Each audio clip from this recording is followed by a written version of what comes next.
Autre point de l'actualité, nous mettons le cap sur Bobo-Dioulasso pour un constat sur les dégâts causés par les grosses pluies de ces derniers temps. Et ce constat est désolant dans l'arrondissement 4 de la ville qui manque d'infrastructures routières.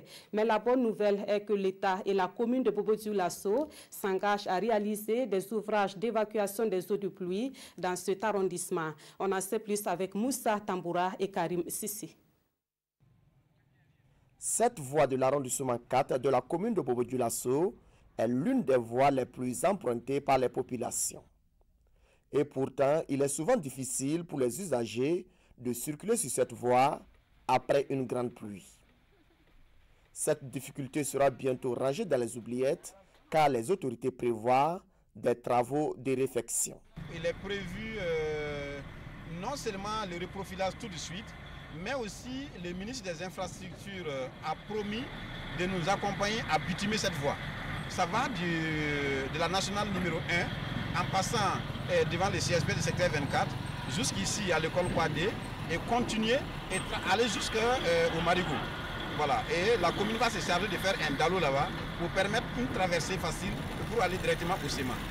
Voilà. Mais le budget relatif à la construction de ces dallos a été prévu déjà par la commune. Ici, juste à côté de l'école primaire publique Kouadé, des travaux sont également prévus pour drainer l'eau de pluie et faciliter le déplacement des populations. Dans les budgets 2018, ça a été prévu. On attend toujours peut-être l'entrepreneur à ce qu'il vienne commencer le travail. Alors, vous voyez comment ça a été dégradé par l'eau. L'école a été divisée en deux. Toutefois, s'il y a une pluie ici, les enfants sont obligés de rester soit en salle, ou bien de partir à la maison rapidement avant que la pluie commence à tomber.